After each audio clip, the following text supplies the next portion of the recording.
King of Gods. By Fast Food Restaurant, Kabanata 433. Kaluluwa. Shua.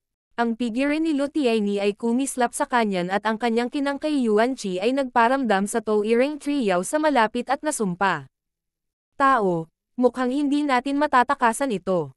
Tumunog ang mapait na boses ng Touring Tree Xiao. Alam ni Zhao Feng na ang pagdating ni Lu Tianyi ay nagbigay sa Touring Triao ng pakiramdam ng panganib.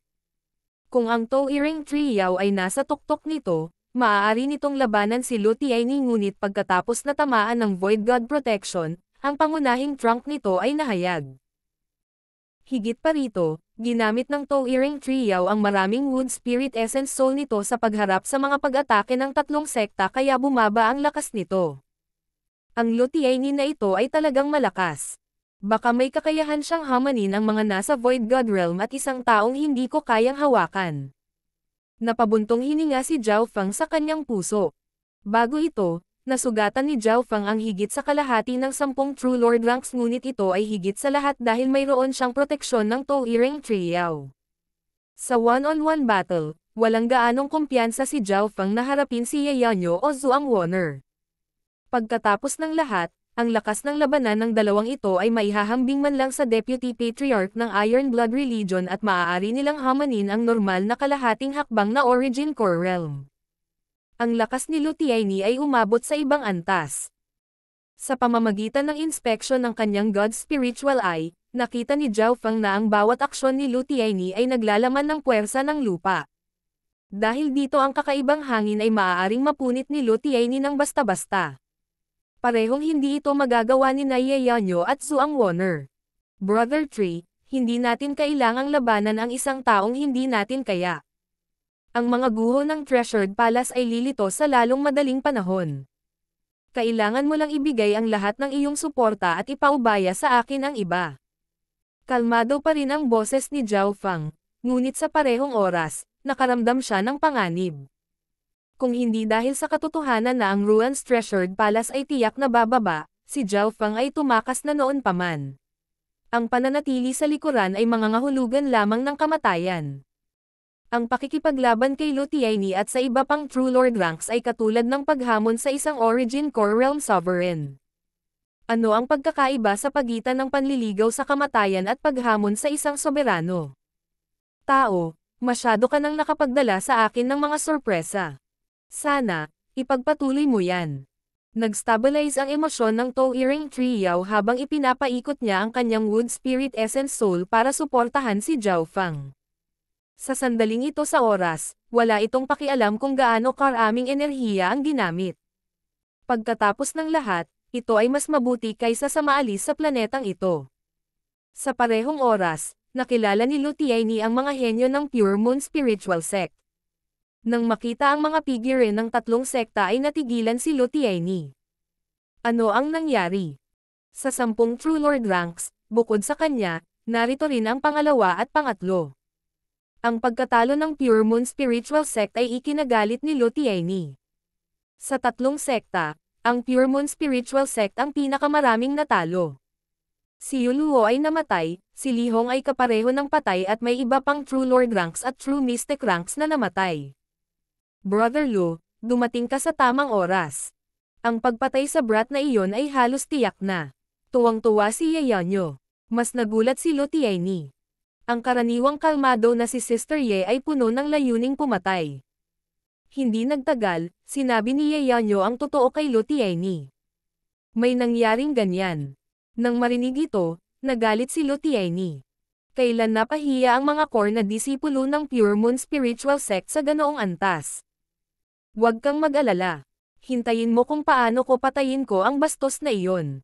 Nawala ang catamaran ni Lu Tianyi nang ang kanyang dalawang mata ay naging kasing liwanag ng buwan. May mga linya ng dugo sa kanila at para siyang Diyos ng pagpatay. Sa pagkakataong ito, may naramdaman si Lu Tianyi at tumangala sa langit. Shua! Isang asol na mata ang lumitaw sa langit at tila umiral kasama ng langit at lupa habang malamig itong tumingin sa kanya. Ito ang bloodline ng mata ng bastos na iyon. Wala pa akong nakita o narinig na katulad nito. Napatalon si Lu Tianyi sa takot. Naisip niya na ito ay ang inapo ng isa sa mga Eye of Heaven. Kung ito ay isang tunay na tagapagmana ng 8 Great God Eyes, maging si Lutiaini ay magiging solemna. Sa puntong ito ng oras, ang mata sa ulap ay malamig na tumitig at naglabas ng hindi maipaliwanag na presyon. Bukod kay Lutiaini, ang bawat ibang tao ay nakadama ng matinding presyon. Pagkatapos ng lahat, ang mental energy ni Zhao Feng mismo ay umabot na sa huling yugto ng True Lord rank at mayroon siyang suporta ng Wood Spirit Essence Soul. Ang kanyang layunin ay hindi gaanong naiiba sa akin, ngunit mayroon itong isang bagay na tila hindi ko maintindihan.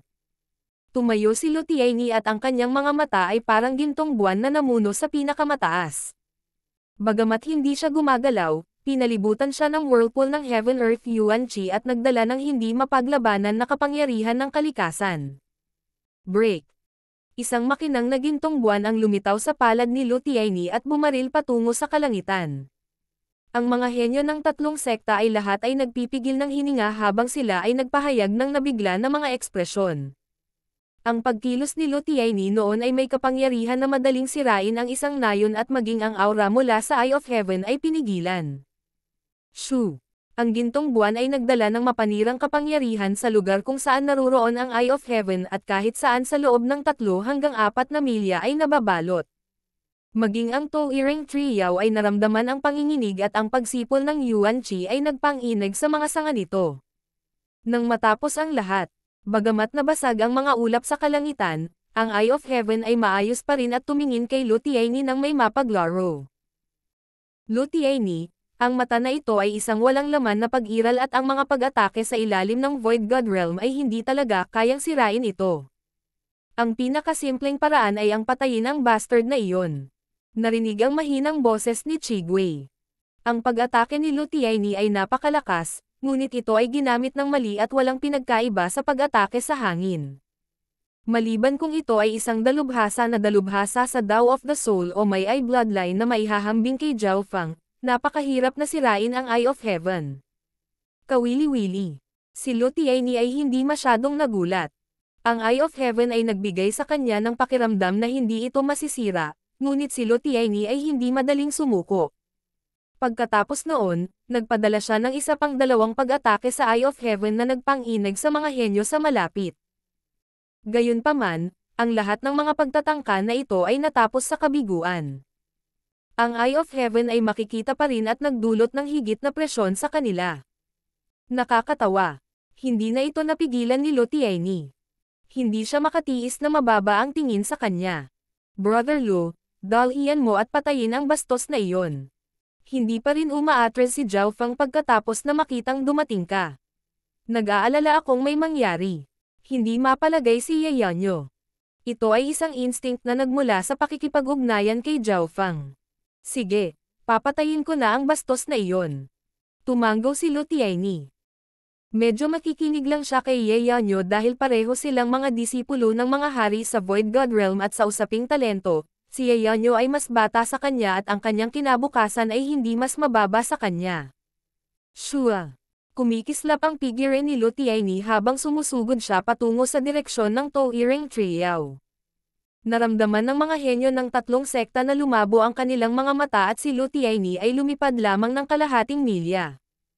Kahit si Zhao Feng na nakatingin sa langit ay natakot. Masyadong mabilis ang bilis ni Lutiaini at kailangan lang ng 10 hakbang o higit pa para makarating dito. Eye of Ice Soul. Ang Eye of Heaven ay biglang naglabas ng sinag ng liwanag patungo kay Lutiaini. Nalaman ni Lutiaini na ang kanyang mga aksyon ay naging mas mabagal at isang lamig ang pumasok sa kanyang isipan, sinusubukang i-freeze ang kanyang mga iniisip. Higit pa rito, tinawag ng Eye of Ice Soul ni Zhao Feng ang Heaven Earth Yuan Qi at agad na natabunan ng yelo ang lahat sa paligid ni Lutiaini. Hindi ginamit ni Zhao Feng ang Ice Soul Shooting Line sa pagkakataong ito dahil maaaring bawasan ng Eye of Ice Soul ang bilis ng paggalaw ni Lutiaini at alam ni Zhao Feng na ang Ice Soul Shooting Line o Lightning Fire na God's Eye ay hindi makakasakit ng husto kay Lutiaini. Dahil ang antas ng enerhiya ng kaisipan ng huli ay nasa kalahating hakbang na Origin Core Realm. Hihihi, walang makakapidyaw sa mga yapot ko. Bahagyang natawa si Lutiaini habang ang Heaven Earth Yuan Qi sa paligid niya ay umuungol. Ang Eye of Ice Soul ni Zhao Fang ay sapat na para i-freeze ang normal na True Lord ranks at pabagalin ang mga ito. Sa mahabang panahon, magiging katulad sila ng nangyari kay Li Hong. Gayunpaman, hindi sinaktan si Lu Tianyi. Ang epekto lang ay bumagal ang takbo niya. Ang kanyang mental energy level ay mas mataas kaysa sa akin at kalahating soul protecting item. Malinaw na nakita ni Zhao Fang ang kanyang Eye of Heaven. Hindi bihira para sa mga kamanghamanghang henyo gaya ni Lu Tianyi, Ye Yanyo, at Zhuang Wonner na magkaroon ng mga gamit na pangproteksyon. Sa ilalim ng mga normal na sitwasyon, ayaw talaga ni Zhao Fang na gumamit ng mental energy attacks laban sa mga may malakas na mental energy at good soul protecting items. Mapipigilan ko lang si Lu Tianyi sa pamamagitan ng paggawa nito. Napabuntong hininga si Zhao Fang sa kanyang puso. Kasabay nito, naramdaman ng Touring Trio ang mga intensyon ni Zhao Fang at nagbuhos ng purong alon ng Essence Soul sa mental energy world ni Zhao Fang. Sa ilalim ng estado ng Eye of Heaven, mabilis na hinigop ni Zhao Fang ang kapangyarihan ng Wood Spirit Essence Soul at nag-imbak ng kaunti sa loob ng kanyang God Spiritual Eye. Nalaman ni Lu Tianyi na ang kanyang pag-iisip ay nagiging mas mabagal at ang kapangyarihan mula sa Eye of Ice Soul ay lumalakas. Tumataas ang pressure mula sa Eye of Heaven. Sa sandaling ito, nakatanggap si Zhao Fang ng tulong mula sa Touring Trio at sa ilang paghinga lang, nalampasan ng kaluluwa ni Zhao Fang ang normal na pinakamataas na True Lord ranks. Sa mga tuntunin ng lakas ng mental energy, si Zhao Fang ay hindi masyadong malayo kay Lu Tianyi. Siyempre, sa mga tuntunin ng totoong antas ng enerhiya sa pag-iisip, si Zhao Fang ay nasa huling yugto pa rin ng True Lord rank. Ang lahat ng ito ay dahil sa pinakamalaking kayamanan ng Touring Trio, ang Wood Spirit Essence Soul. Kahit na ang mga sovereign sa Origin Core Realm ay magiging kapaki-pakinabang ito. Higit pa rito, si Zhao Fang ay sumisipsip, nag-imbak at gumamit ng higit sa 1/3 ng Wood Spirit Essence Soul mula simula hanggang ngayon. King of Gods, Kabanata 434. Labanan sa hangin. Sa Purple Saint Ruins. Sa loob ng isang makapal na populasyon na lugar ng mga sanga. Si Zhao Fang ay tila isang shell na walang kaluluwa. Ang kanyang mukha ay walang ekspresyon, ngunit ang kanyang asol na buhok ay kumakaway sa hangin. Sa tabi niya ay may dugong pilak na bangkay na may ganid na ekspresyon. Ang aura nito ay maihahambing sa unang yugto ng True Lord rank at ito ay parang isang tapat na gwardya. Gayunpaman, sa puntong ito, itong True Lord rank Blood Silver Ghost Corps ay nanginginig ng hindi mapakali. Maging ang Touring Trio na nagpoprotekta sa dalawa ay napabuntong hininga sa kawalan ng pag-asa. Ilang milya ang layo. Ang bahagyang mataba at tamad na figure ni Lu Tianyi ay lumalapit ng sunod-sunod. Ang bawat galaw at kilos niya ay naging sanhi ng pagsipol ng Heaven Earth Yuan Qi sa loob ng ilang daang milya at naging sanhi ng pag-ungol ng hangin. Sa bawat hakbang niya ay umuusad siya ng kalahating milya. Ang level ni Lu Tianyi ay nalampasan ang normal na True Lord ranks at lahat ng naroroon ay natigilan. Ang mga mula sa Pure Moon Spiritual Sect ay nagtaas ng kanilang mga ulo ng may pag-asa. Si Ye Yanyo ay kabilang sa grupo at mamulong sa sarili. Kasama si Brother Lu dito, kahit ang Touring Trio ay hindi mapoprotektahan si Zhao Fang. Sa mga tuntunin ng lakas, si Brother Lu ay hindi gaanong malayo sa Touring Trio. Gayunpaman, ang Touring Trio ay nasugatan at ang lakas nito ay wala pa sa kalahati ng kanyang peak battle power at may napakalinaw na depekto. Habang nag-iisip hanggang dito, tumangala si Ye Yanyo sa langit. Sa mga ulap, isang malaking asol na hangin ang malamig na tumingin sa lupa. Ang pagkakaroon ng Eye of Heaven ay nagdulot ng pagkabalisa at panggigipit sa mga alagad ng tatlong sekta. Kahit na ang True Lord ranks ay nakaramdam ng hirap na labanan ang Eye of Heaven. Hindi alam, hindi mapalagay si Ye Yanyo hanggat nandoon pa rin to. Biglang huminto ang mga yapot ni Lu Tianyi at bumagal. Ang presyon ng enerhiya ng kaisipan at lamig ay umabot sa isang ganap na bagong antas. Ang mga disipulo ng tatlong sekta ay suminok at lahat ng tumingin sa mata ay nakaramdam ng lamig na pumasok sa kanilang mental energy world. Mag-ingat kayong lahat. Huwag kang tumingin sa mata. Bulalas ni Chigwei sa malalim na tono. Sa puntong ito, Ang kapangyarihan na ipinakita ng Eye of Heaven ay isang bagay na maaari lamang niyang tingnan at ang taong nakaharap sa Eye of Heaven na ito ay si Lu Tianyi. Ang natitirang mga henyo ng tatlong sekta ay bahagyang naapektuhan at sila ay ilang milya ang layo. Gayunpaman, kahit na ang mga normal na True Lord ranks ay hindi nang ahas na tumingin sa Eye of Heaven sa hangin. Bago pa mapigil ang kanilang mga pandama, hindi man lang makita ng mga disipulo ng tatlong sekta si Zhao Feng at ang tanging nakikita nila ay itong Eye of Heaven. Itong Zhao Feng. Nagtatago sa likuran ngunit magagamit ang pamamaraang ito para labanan ang mga alagad ng tatlong sekta. Huminga ng malalim si Chigwei. Sa kabutihang palad, si Zhao Feng ay hindi nakatutok sa kanila kundi kay Lu Tianyi. Si Zhao Feng sa oras na ito ay lumakas ang kanyang kaluluwa at mas malakas pa kaysa sa normal na peak True Lord ranks. Sa kritikal na sandali na ito, ang Tao-Earing Trio ay sumuporta sa kanya ng walang limitasyon. Sa ilalim ng Eye of Heaven state, mabilis na hinigop ng God's Spiritual Eye ni Zhao Feng ang Wood Spirit Essence Soul at pinahintulutan ang kanyang kaluluwa na lumaki ng mabilis. Bata, huwag mo akong lapitan. Umuungal si Lu Tianyi habang ang hangarin ng pagpatay ay nagkatotoo sa kanyang gininto ang mga mata sa buwan. Gayunpaman, ang kanyang mga iniisip at katawan ay tila nahulog sa isang nagyayelong lawa at siya ay napakabagal at naninigas. Ang bawat aksyon niya ay tatagal ng ilang beses na mas matagal kaysa dati. Ang ikinagalit ni Lu Tianyi ay na bagamat mayroon siyang walang katulad na lakas sa pakikipaglaban, hindi pa niya nakita kung ano ang hitsura ng kalaban. Ang pakikipaglaban sa himpapawid ay ang pinakamahusay na kakayahan ng Eye of Heaven.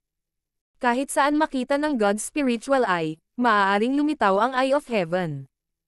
Ang maalamat na pagpatay ng mga tao mula sa 1,000 milya ang layo ay isang katotohanan kay Zhao Feng. Higit pa rito, ang God's Spiritual Eye ay puno ng hindi nahaharang na mga pamamaraan. Ang mga disipulo ng tatlong sekta sa likuran ay tumingin sa pag-unlad ni Lu Tianyi nang may pagtataka.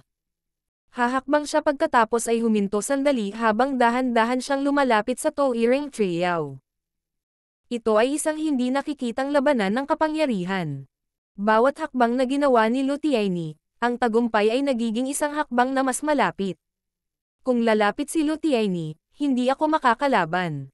Nasa langit ang kamalayan ni Zhao Feng habang nakatingin siya sa ibaba. Ang kanyang mental energy level ay halos hindi na umabot sa antas kung saan makakalaban niya si Lu Tianyi. Gayunpaman, sa mga tuntunin ng lakas ng labanan, halos may kakayahan si Lu Tianyi na hamanin ang mga nasa Origin Core Realm. Kahit papaano ang Iron Blood Religion Deputy Patriarch at Grand Elder ng Imperials ay hindi niya katapat. Kapag nakalapit na si Lu Tianyi, si Zhao Feng ay nasa panganib. Sa kabutihang palad, ang target ni Zhao Feng ay hindi labanan si Lu Tianyi at ang mga disipulo ng tatlong sekta. Isang himala na para sa kanya na itulak pabalik ang 100 disipulo ng tatlong sekta at patayin ang marami sa 10 True Lord ranks. Pumunta ka. Inutusan ni Zhao Feng ang dugong pilak na bangkay sa tabi niya na sumigaw palabas. Bagamat sinusubukan niya ang kanyang makakaya, lumalapit pa rin si Lu Tianyi.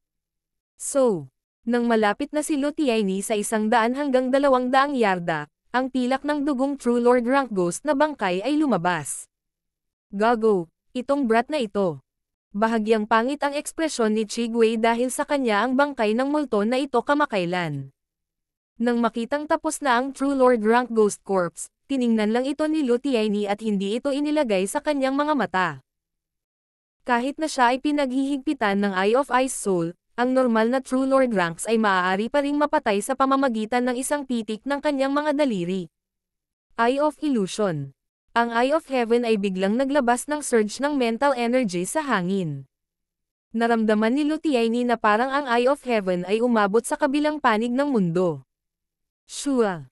Nang inig ang puso ni Lu Tianyi at nakatayo siya ngayon sa isang walang limitasyong lugar na puno ng yelo. Isang kulungan ng kidlat at yelo ang nagpabihag sa kanya at itinali siya ng sunod-sunod na kadena habang patuloy na sumikip ang kanyang katawan. Ikaw ang Zhao Feng. Nanliit ang gintong mga mata ni Lu Tianyi habang nakatingin sa asol na buhok na kabataang nasa harapan niya. Simula pa lang ng una nilang salpukan, ito ang unang beses na nakita niya ang kalaban at malabo pa rin ito. Walang nakakaalam kung sinadya ba ito o hindi, ngunit hindi pa rin nakikita ni Lu Tianyi ang mukha ni Zhao Fang.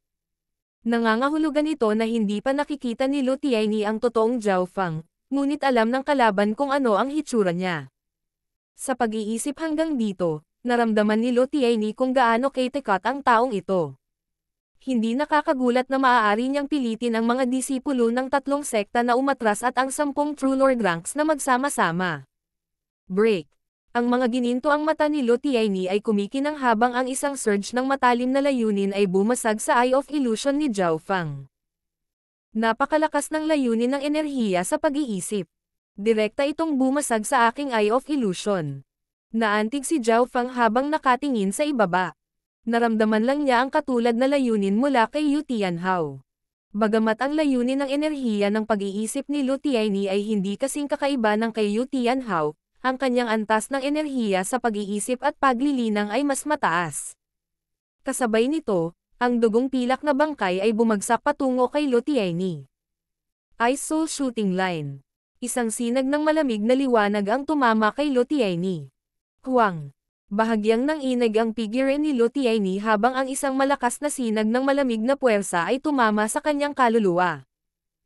Sa ilalim ng estado ng Eye of Heaven, ang antas ng enerhiya at kapangyarihan ni Zhao Fang ay umabot sa maximum. Dahil sa walang limitasyong suporta ng Touring Trio, si Zhao Fang ay maaaring tumagal hanggang ngayon at patuloy na lumaban. Atake. Tumalon ang puso ni Zhao Fang. Ito ay isang perpektong pagkakataon para sa dugong pilak na bangkay na salakayin si Lu Tianyi. Sa pagkakataong ito, tinamaan si Lu Tianyi ng Ice Soul Shooting Line at ang kanyang katawan ay nanlamig, hindi makapag-react. Shoo! Ibinuka ng dugong pilak na bangkay ang bibig nito at kumagat kay Lu Tianyi. Huwang! Isang malabong gininto ang True Spirit Chi ang biglang bumukas at pinalipad ang dugong pilak na bangkay. Basag! Nabali ang isang braso ng bangkay at halos mahati ang katawan nito sa dalawa. Paano ito posible? Ni hindi nito masisira ang proteksyon ng True Spirit Chi. Naging solemn na ang puso ni Zhao Fang. Si Lu Tianyi ay unang ikinulong ng Eye of Illusion sa isang maikling sandali at pagkatapos ay nataman ng Ice Soul Shooting Line at ang pagkakataong ito ay ganap na nahawakan ng dugong pilak na bangkay. Ang lahat ng oras na ito ay ganap na nakuha ni Zhao Fang ngunit hindi niya naisip na ang Blood Silver Corpse ay hindi man lang masira ang proteksyon ng True Spirit Chi ni Lu Tianyi at halos masira sa halip. Mula dito, makikita ng isa kung gaano kalakas ang lakas ng labanan ni Lu Tianyi. Halos maabot na niya ang Origin Core Realm level. Hindi nakakagulat na makakaligtas siya mula sa pagtugis ng isang hayop sa Origin Core Realm. Break. Ikinumpas ni Lu Tianyi ang kanyang palad at ang dugong pilak na bangkay ay nagkawatak-watak sa pamamagitan ng isang kislap ng gintong buwan. Boom! Ang True Lord Rank Blood Silver Corpse ay nabasag at isang malakas na alon ng gininto ang hangin ang dumaan sa lahat sa loob ng 1 milya hanggang 2 milyang radius at maging kung saan naroon si Zhao Fang. Ang bastos na ito. Ginagamit ang bangkay ng multoko bilang kumpe ng kanyan. Si Chi Gui sa likod ay nagngangalit ang kanyang mga ngipin. Shua! Bumalik ang kamalayan ni Zhao Fang sa kanyang katawan. Mapatla ang kanyang mukha at bahagyang nanginginig dahil sa malakas na bagzo ng gininto ang hangin. Walang ekspresyon si Zhao Fang matapos mawala ang isang True Lord Rank Ghost Corpse. Seng! Seng! 2 Dark Silver Poison Corpses ang lumitaw malapit kay Zhao Fang. Bukod doon, may lumitaw na maliit na alakdan na kasing laki ng palad sa kanyang kamay. May mga tuldok ang katawan nito, ngunit ang mga mata nito ay pula at malamig. King of Gods, Kabanata 435. Oras na ng munting pas ang magnanakaw. Ang tuldok-tuldok na maliit na alakdan na ito ay ang nakita ni Zhao Fang sa kuweba. Ang ranggo ng bloodline ng batang Scorpion na ito ay hindi mas mahina kaysa sa mga sinaunang higanteng alakdan at ito ay isang iba't ibang uri na ang hinaharap ay hindi masukat. Bagaman ang lakas ng alakdan na ito ay hindi maaaring banta sa mga nasa True Spirit Realm, namana nito ang lahat ng laso ng sinaunang Scorpion at marahil ay mas malakas pa. Naningkit ang mga mata ni Zhao Fang. Sa teorya, ang laso ng batang alakdan ay kayang patayin ang mga nasa True Spirit Realm, ngunit sa kondisyon na nagawa nitong hiwain ang balat ng kalaban at kuhaan muna ng dugo. Ang isa pang bentahe ng batang alakdan ay maliit ito at madaling baliwalain. Sa pag-iisip hanggang dito, bumantong hininga si Zhao Feng sa kanyang puso. Sa mga normal na sitwasyon, tiyak na siya mismo ang magpapalaki sa batang alakdan na ito. Nagkaroon ito ng pagkakataon na maging kanyang kaliwat kanang braso at katayuan sa ibaba lamang ng maliit na pas ang magnanakaw. Kahit na hindi ito kayang itaas ni Zhao Feng, maaari niyang ibenta ang batang alakdan na ito tulad ng sa Rising Dragon Auction na magbebenta sa mataas na presyo. Gayunpaman, sa kritikal na sandaling ito, kinailangan ni Zhao Feng na pumili. Nawalan na siya ng True Lord rank Ghost Corps na sinusubukang pigilan si Lu Tianyi at manalo ng oras. Ang pagkawala ng Silver Blood Ghost Corps ay nagbigay daan kay Zhao Feng na mas maunawaan ang lakas ni Lu Tianyi. At ngayon ang dalawang Dark Silver Poison Corpses at batang alakdan ni Zhao Feng ay maaaring kailangang isakripisyo. Gayunpaman, hindi masyadong nag-alinlangan si Zhao Feng dahil mas malaki ang halaga ng mga benepisyo mula sa Touring Triao. Ang Wood Spirit Essence Soul ay nagpalakas sa kaluluwa ni Zhao Feng sa pinakamataas na True Lord rank at lubos na nagpapataas ng kapangyarihan ng mata ni Zhao Feng. Karamihan sa True Lord rank sa ilalim ng Origin Core Realm ay hindi kayang pigilan ang Eye Bloodline ni Zhao Feng. Higit pa rito, kahit na ito ay pansamantalang pagtaas lamang, ang Wood Spirit Essence Soul ay naglalaman ng mga batas ng buhay na inimbak ng God Spirit Eye. Sa mga benepisyong ito, si Zhao Feng ay nagkaroon ng higit sa 10 beses na mas mataas na pagkakataon na makapasok sa Origin Core Realm kaysa sa iba pang normal na True Lord ranks. Kung ikukumpara dito, ang pagkawala ng isa o dalawang True Lord rank Ghost Corpses o ang batang alakdan ay wala. Ang mga mata ni Zhao Feng ay kalmado at gumawa ng mga mapagpasyang pagpili. Meow meow. Ang munting pas ang magnanakaw ay biglang sumulpat sa kanyang balikat. Ang laki nito ay bahagyang mas malaki kaysa sa mga batang alakdan. Gusto mong atakihin. Nakipag-usap si Zhao Feng sa maliit na pas ang magnanakaw. Sa sandaling ito, naka-recover na si Lu Tianyi at papalapit na sa Touring Triao. Itinaas niya ang kanyang palad at lumitaw ang isang gintong kinang na dumurog sa mga sanga. Boom! Pang! Ang Touring Triao ay magulo na iwinagayway ang mga sanga nito habang lumalaban ito at sinubukang pigilan ang mga yapak ni Lu Tianyi. Ang target ni Lu Tianyi ay hindi ang Touring Triao kundi si Zhao Feng na nasa kailaliman ng mga sanga. Sa 10 True Lord ranks, malamang si Lu Tianyi lang ang may lakas na pumasok sa teritoryo ng Touring Triao at subukang patayin si Zhao Feng ng mag-isa. Tao, hindi ko siya mapipigilan ng mas matagal. Tumunog ang walang magawa at humihingal na boses ng Touring Triao. Dahil sa pagkawala ng Wood Spirit Essence Soul, ang lakas ng labanan nito ay kalahati lamang ng pinakamataas nito at hindi mapigilan si Lu Tianyi. Eye of Ice Soul. Muling nawala ang kamalayan ni Zhao Feng sa kanyang katawan nang lumitaw ang isang malaking asol na mata sa kalangitan na malamig na tumingin sa ibaba at nakalok kay Lu Tianyi. Nanginginig ang figure ni Lu Tianyi habang bumagal ang kanyang isip at katawan. Meow meow. Nawala ang maliit na pas ang magnanakaw sa balikat ni Zhao Feng. Shua shua. Kasama nito, ang pagkawala ay ang batang alakdan. Ang dalawang Dark Silver Poison Corpses ay nakatayo sa kaliwa at kanan ni Zhao Feng at hindi umatake. Munting magnanakaw na pusa, ikaw ang bahala. Malamig na tinitigan ni Zhao Feng si Lu Tianyi gamit ang kanyang Eye of Ice Soul. Sa ilalim ng estadong ito, ang kapangyarihan ng Eye of Ice Soul ay lubhang nadagdagan at nagawang pabagalin si Lu Tianyi. Ang ikinagulat ni Zhao Feng ay ang maliit na pas ang magnanakaw ay hindi lamang maaaring gawing invisible ang sarili, maaari rin itong gawing invisible ang batang scorpion. Bagamat si Zhao Feng ay may Yin Shadow Cloak, isang inheritance treasure na maaaring magnakaw sa kanyang sarili, ito ay limitado sa kanyang sarili at hindi maaaring gawing invisible ang iba kasama niya. Mula dito makikita ng isang tao na habang lumalaki ang maliit na pas ang magnanakaw, lumalakas din ang mga kakayahan nito.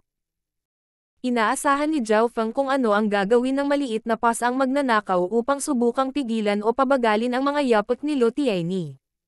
Mula sa kasalukuyang sitwasyon, halos imposibleng patayin si Lu Tianyi. Mula sa simula hanggang sa wakas, si Zhao Feng ay nakatuon sa mga salitang mabagal, at sinubukan ang kanyang makakaya na pabagalin ang paglapit ni Lu Tianyi. Sa pamamagitan ng Eye of Heaven, mahinang nahuli ni Zhao Fang ang mga bakas ng maliit na magnanakaw na pusa at batang alakdan na hindi nakikita. Halos imposible para sa mga nasa ilalim ng Origin Core Realm na matukoy ang maliit na pasang magnanakaw. Tumango si Zhao Fang. Masasabing ang munting pasang magnanakaw ay isang likas na magnanakaw na umunlad sa dilim. Malamang na ang God Spiritual Eye lang ni Zhao Fang ang makakalaban sa talento ng maliit na pasang magnanakaw. Kahit na ang maliit na magnanakaw na pusa ay nasa loob ng 20 yarda ng Lotiaini, ang huli ay walang nalaman. Sa pagkakataong ito, nanikip ang puso ni Zhao Fang. 20 yarda, 15 yarda, 10 yarda. Kinuha ng maliit na pasang magnanakaw ang batang alakdan at nilapitan si Lotiaini. Noong 5 o 6 na yarda lang ang layo ng maliit na pasang magnanakaw ay tila may nakita si Lotiaini. Pagkatapos ng lahat, ang kanyang cultivation ay umabot sa kalahating hakbang na Origin Core Realm at halos lumampas na sa True Spirit Realm. Kahit nakakulong siya ng Eye of Ice Soul ay may naramdaman siya. Ang mga aksyon ni Lotiaini ay hindi nakaligtas sa mga mata ni Zhao Fang. Nanginig ang puso ni Zhao Fang. Alam niya kung gaano nakakatakot si Lotiaini at ang sirkulasyon ng kanyang nagpo-protektang True Spirit Chi ay nagawang pumatay ng ilang mas mahihinang True Lords. Sa puntong ito, ang kailangan lang gawin ni Lotiaini ay ilabas ang kanyang True Spirit Chi at sapat na iyon para patayin ang maliit na pasang magnanakaw at ang batang alakdan. Ang tunay na lakas ng pakikipaglaban ng maliit na magnanakaw na pusa ay halos malapit lamang sa True Lord rank at dalubhasa sa talento at kakayahan nito. So, ang maliit na pasang magnanakaw at batang alakdan ay biglang nagpakita ng kanilang mga sarili at kinasuhan si Lotiaini. 5 yarda. 4 na yarda. 3 yarda. Mabilis na pumasok ang maliit na pasang magnanakaw. Ang bilis ng batang Scorpion ay halatang hindi kasing bilis ng maliit na pasang magnanakaw ngunit ginamit ng huli ang Mystic Snake Blood Whip nito upang balutin ang batang alakdan at mabilis na lumipad patungo kay Lotiaini. Ang distansyang 4 hanggang 5 yarda ay wala pang kalahating hininga para sa maliit na pasang magnanakaw. Sa pagharap sa biglaang pagsulpot ng maliit na pasang magnanakaw, hindi nagawang umiwas o nakaiwas si Lotiaini dahil ikinulong siya ng Eye of Ice Soul. Isa pang paparating na mamatay. Napaawang ang bibig ni Lotiaini sa panunuya. Hindi niya naisip na umiwas dahil nabawasan ang kanyang bilis at naroon pa rin ang kanyang protective True Spirit Chi. Kapag malapit na ang maliit na pasang magnanakaw at ang batang alakdan ay maaaring patayin ni Lotiaini ang dalawa gamit lamang ang kanyang protective True Spirit Chi. Munting pasang magnanakaw, dapat mong malaman na hindi mo masisira ang depensa ni Lotiaini gamit ang iyong kapangyarihan. Nanatili pa rin ang mata ni Zhao Fang sa langit at tumingin sa ibaba. So, shoo! Habang ang maliit na magnanakaw na pusa at batang alakdan ay dumating sa harap ni Lotiaini. Mamatay. Handa na si Lotiaini at pinakawalan ang kanyang True Spirit Chi sa isang ginintoang alon ng liwanag na tumawid sa 12-12 yarda, sapat na upang patayin ang mga normal na True Lord ranks. Umabot sa kanyang lalamunan ang puso ni Zhao Fang. Ang kanyang God Spiritual Eye ay napakatumpak sa pagsusuri ng lakas. Ang maliit na pasang magnanakaw at batang alakdan ay walang kapangyarihang lumaban kay Lotiaini. Isinasantabi ang mga ito, kahit si Zhao Fang ay maaaring agad na mapatay ni Lotiaini kapag napalapit ang huli. Boom! Si Lotiaini ay nagpakawala ng isang umaalon ng gintong liwanag na ginawang alabok ang mga dahon at sanga ng Towering Triao. Ang lugar na nakapalibot kay Lotiaini ay tila sumangga at ang Towering Triao ay umuungol ng walang lakas sa parehong oras. Munting pasang magnanakaw. Si Yeonyo na nanunood mula sa likuran ay napabulalas ng pangit na ekspresyon. Nagkaroon siya ng espesyal na pakiramdam sa maliit na pasang magnanakaw kahit na ito ay nakipagtulungan kay Zhao Fang at nakalkula siya. Nakaramdam siya ng ayaw at kalungkutan sa pagkamatay ng maliit na pasang magnanakaw. Bastos na Zhao Fang, paano ka magiging napakalamig ng puso para patayin ang munting pasang magnanakaw? Kinagat ni Yeonyo ang kanyang mga labi at tumingin sa Eye of Heaven sa kalangitan. Ang Eye of Heaven ay isa lamang mas malaking bersyon ng kaliwang mata ni Zhao Fang. Sa pagkakataong ito, malamig at walang emosyon ang Eye of Heaven. Para bang ang pagkamatay ng maliit na magnanakaw na pusa at batang alakdan ay hindi nagdulot ng anumang emosyon kay Zhao Fang. Naglabas pa rin ng malamig na enerhiya ang Eye of Heaven na nakalok kay Lu Tianyi. Hahaha. Maaari mong ipadala ang lahat ng kanyan na kumpay na mayroon ka. Tumawa si Lu Tianyi. Bagamat limitado ang kanyang bilis, unti-unti pa rin siyang lumapit kay Zhao Fang. Mahina. Nakita ni Lu Tianyi ang isang asol na buhok na kabataan sa kailaliman ng mga sanga. Tila walang kaluluwa at hindi gumagalaw. Sa tabi ng asol na buhok na kabataan ay dalawang dark silver poison corpses. Isang nakakatakot na ngiti ang lumitaw sa mukha ni Lu Tianyi habang siya ay nagsimulang tumawa. Brother Zhao Fang, ang Ruan's Treasured Palace ay bababa sa tatlong hininga. Isang malambot na boses ng isang babae ang tumunog sa isipan ni Zhao Fang. Mabuti. Tumanggo si Zhao Fang at nagpakawala ng hininga. Mula sa sandaling ito, sa bilang ng 3, ang Ruan's Treasured na palasyo ay bababa at ang misyon ni Zhao Fang ay magiging kompleto. Gayunpaman, tiyak na makakalapit si Lu Tianyi kay Zhao Fang sa loob ng 3 paghinga. Tinansya ni Zhao Fang na kahit na makaligtas siya sa 2 dark silver poison corpses ay hindi niya magagawa. Zhao Fang, gaano ka man kalamig at pagkalkula, hindi ka pa rin makakatakas sa kamatayan. Ang mukha ni Ye Yanyo ay puno ng malamig na layuning pagpatay. Pagkatapos ay nakita niya ang kalmadong mata sa langit na walang anumang gulat. Ang Eye of Heaven ay mayroong panunuya sa loob nito. Munting pas ang magnanakaw, matalino ka talaga. Isang tunog ang umalangaw-ngaw sa dimensyon ng mental energy. Sa susunod na sandali, meow-meow. Isang maliit na kulay abong pusa na kasing laki ng palad ang lumitaw sa harap mismo ni Lu Tianyi. Ano? Paano ito posible? Ang mga henyo ng 3 sekta sa likod ay lahat ay nanunood na may namumungay na mga mata. Kaagad na sinundan iyon. So, ang batang alakdan ay inihagis ng latigo ng maliit na pas ang magnanakaw at dumiretso sa tumatawang bibig ni Lu Tianyi. King of Gods, Kabanata 436. Purple Saint Treasured Palace. Woo! Agad na napawi ang ngiti ni Lu Tianyi at nakabuka ang kanyang bibig na parang may nabulunan. Ang mga henyo ng 3 sekta ay tumingin lahat ng hindi makapaniwala. Meow-meow. Ikanaway ng maliit na pas ang magnanakaw ang Mystic Snake Blood Whip nito at humiwalay kay Lu Tianyi.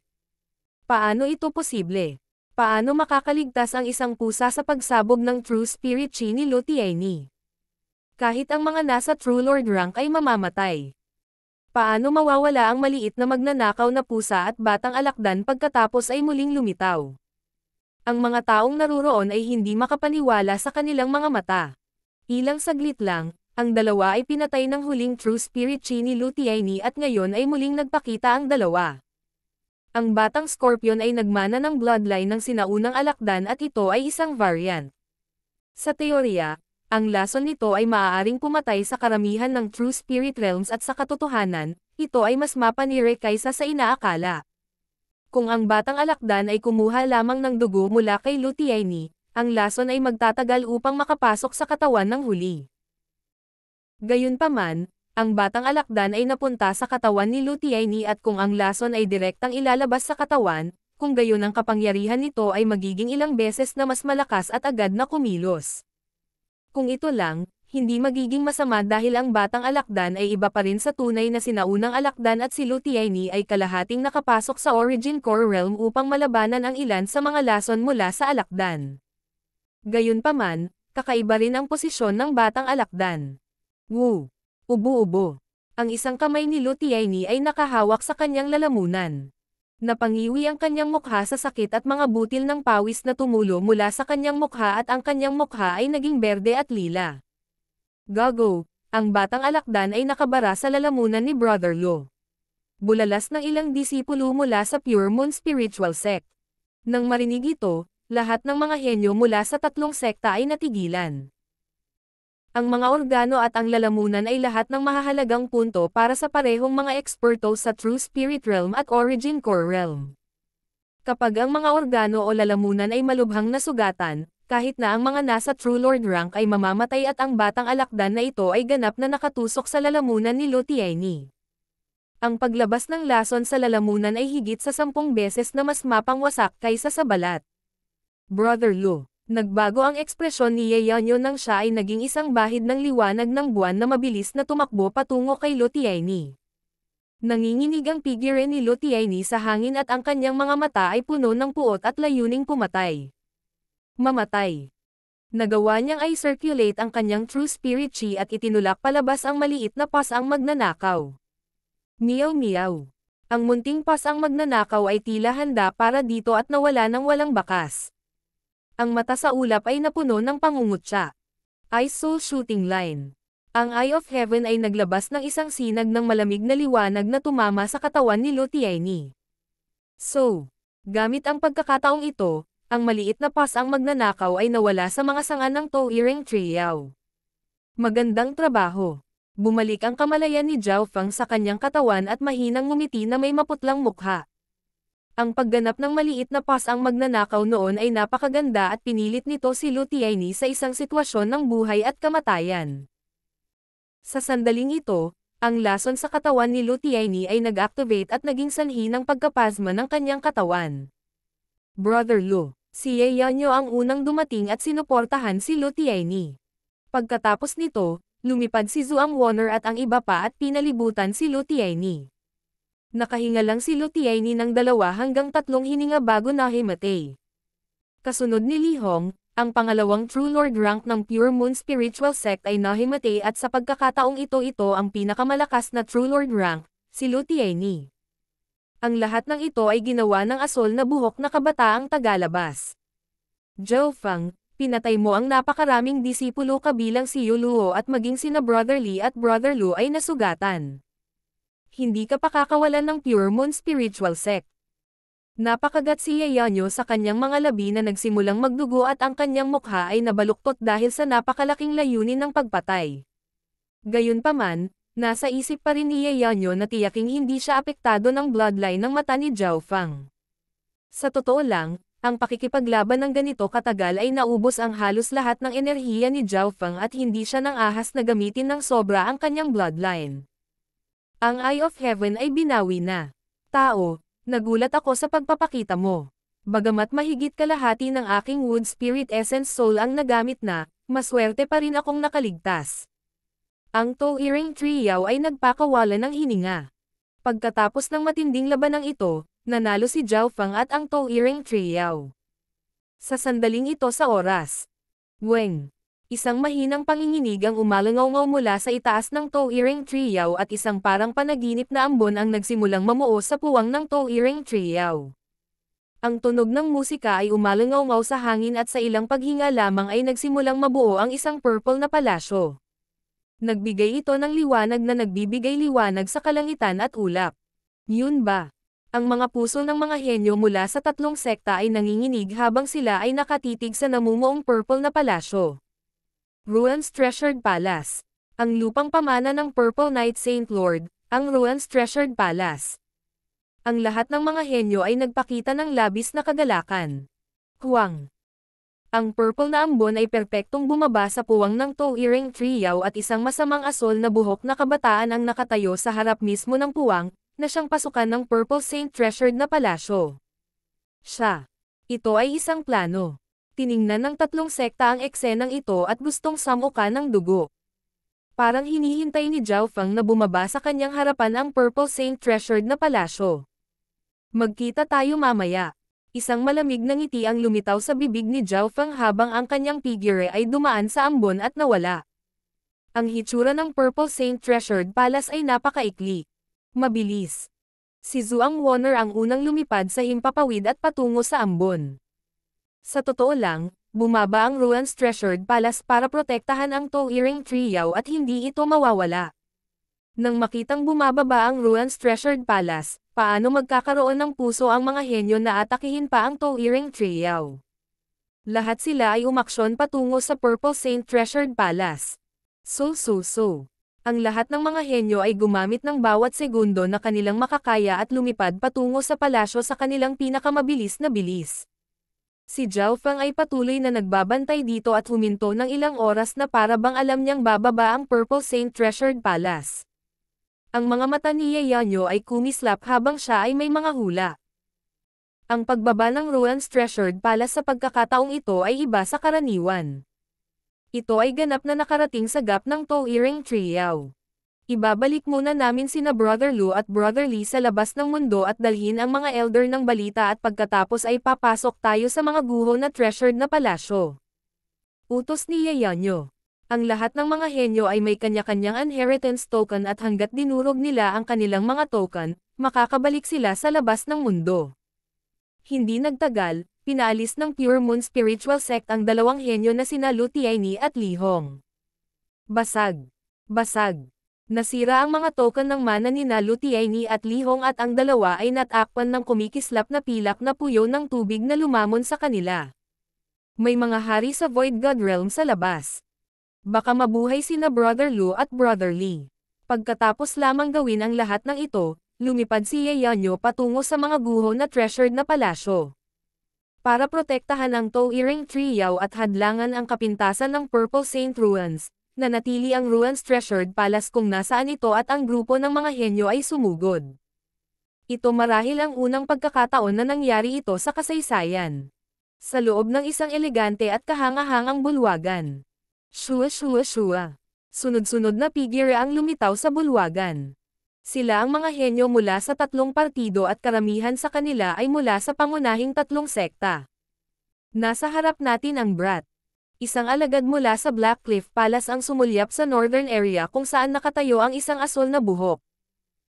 Sa balikat ng asol na buhok na kabataan ay isang pusa na bahagyang mas malaki kaysa sa isang palad at ibinuka nito ang kanyang bibig at ngumiti patungo sa tatlong partido. Ang tao at pasang ito ay halatang si Zhao Feng at ang munting pasang magnanakaw. Hindi pa patay ang batang alakdan. Naguguluhan si Zhao Feng. Pumirma siya ng kontrata ng dugo sa batang alakdan at kung mamatay ang huli, mararamdaman ito ni Zhao Feng. Sumuko na siya sa batang alakdan para talunin si Lu Tianyi. Naisip ni Zhao Feng na ang batang alakdan ay halos tiyak na mamamatay ngunit sa pagkakataong ito, ang koneksyon sa pagitan ng dalawa ay biglang naging napakahina. Ito ang sandaling umalis sina Lu Tianyi at Li Hong sa Purple Saint Ruins. Si Zhao Feng ay may sariling mga iniisip at nagsimulang mag-isip. Sa sandaling ito, ang mga henyo ng tatlong sekta ay pumasok sa Ruins Treasured Palace at nakita si Zhao Feng ngunit si Zhuang Wanner, Qigwei, at ang kumpanya ay puno ng pag-iingat habang pinagmamasdan nila si Zhao Feng sa hindi kalayuan. Bagamat marami silang tao, naging maingat sila sa tagalabas na ito. Tumayo si Zhao Feng sa lupa at hindi nakipag-abala sa kanila. Isang boses ang tumunog sa kanyang isipan. Zhao Feng, ibibigay ko sa iyo ang mapa ng Ruins Treasured Palaces. Mayroon itong lahat ng paraan upang dumaan sa mga sipi at buksan ang mga mekanismo. Ang may-ari ng boses ay ang Purple Saint Partial Spirit. Shua. Isang mapa ng palasyo ang lumitaw sa isip ni Zhao Feng at doon ay mga pasukan at kung paano itinakda ang mga mekanismo. May tatlong palapag ang Ruins Treasured Palace. Ang unang palapag na 10,000 Imagery Treasured Palace ay naglalaman ng mga kasanayan, martial arts, geografiya at mga pamana na nakuha ng Purple Knight Saint Lord sa paglipas ng panahon at maihahambing sa mga normal na mana. Ang pangalawa ay ang Legend Treasured Palace na naglalaman ng mga mana o armas na kumakatawan sa isang alamat. Ang ikatlong palapag ng Purple Knight Treasured Palace ay naglalaman ng sariling mana ng Purple Knight Saint Lord at naroon si Yufei. Ginamit ni Zhao Feng ang kanyang God Spiritual Eye para kopyahin ang mapa at nakatanggap ng maraming impormasyon. Ang kanyang mga pandama ay hindi limitado sa Purple Saint Ruins at ang kanyang God Spiritual Eye ay nakakakita sa pamamagitan ng mga bagay. Ngayon ay mayroon na rin siyang mapa ng Ruins Treasured Palace at ang mga mekanismo.